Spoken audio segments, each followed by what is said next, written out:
ዕለት 4 ግንቦት በስመ አብ ወወልድ ወመንፈስ ቅዱስ አሐዱ አምላክ። ዕለት 4 ግንቦት በዛ ዕለት እዚኣ ቅዱስ አቦ አባ ዮሐንስ ናይ እስክንድርያ ሊቀ ጳጳሳት አዕረፈ። ንሱ ቁጽሩ ካብቶም 29 አበው ሊቃነ ጳጳሳት እዩ። እዚ ቅዱስ እዚ ካብ ሃገረ እስክንድርያ እዩ። ብንኡሱ ከሎ ኣብ ገዳም አስቄጥስ መንኮሰ። ቅድሚኡ ዝነበረ አባ አትናቴዎስ ሊቀ ጳጳሳት ምስ ዕረፈ ኤጲስቆጶሳትን ፈላጣትን ኩሎም ህዝብን ሓረይዎ።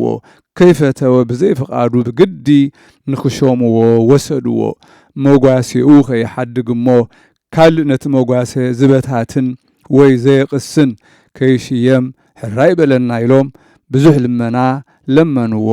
ንኤጲስቆጶሳትን መምህራንን መስተውዓልትን ክልምንዎ ምስ ረኣዮም ብልቡ እዚ ስራሕ እዚ ካብ እግዚኣብሔር ድኾን ይኸውን ብፍቓድ ጎይታ ኢየሱስ ክርስቶስ ምስጋና ንዑ ይኹን እንተኾይኑስ ድሓን ሕራይ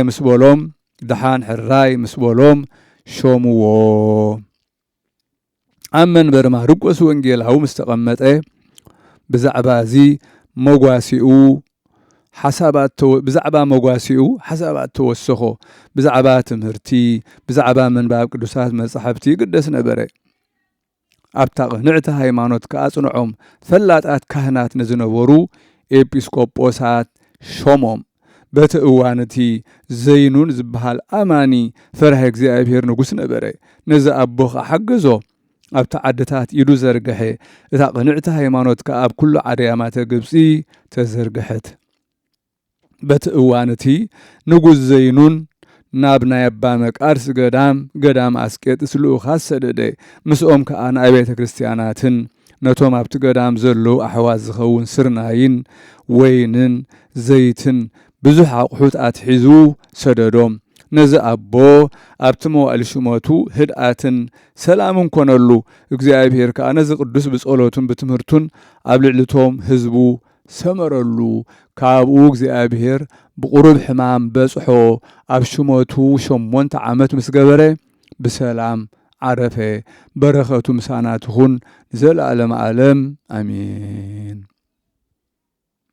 ሰላም ለዮሐንስ እንውሉደ ነገሥት ክቡራን ዘተሰይመ ሊቀ ዲበ ጳጳሳት ሄራን በእዴሁ ተሃንፃ አብያተ ክርስቲያን ኩሎን እንዘይትራድኦ ንጉሥ ዘይኑን በፍሬ ስርናይ ምስለ ዘይት ወወይን። ሰላም ንዮሐንስ ካብ ውሉድ ነገሥት ክቡራን ዝተሾመ ሓለቓ ኣብ ልዕሊ ጳጳሳት ሕያወት ሄራን ብኢዱ ተሃንፃ አብያተ ክርስቲያን ኩለን እናሓገዞ ንጉሥ ዘይኑን ብምቕራብ ስርናይ ምስ ዘይትን ወይንን። በዛ ዕለት እዚኣ ሶሲማን ኣባኖዳን ባሮት ብሩኽ ፊቅጦር ሰማዕትነት ተቐበሉ። በረኸቶም ምሳና ትኹን ዘለዓለም ዓለም አሜን።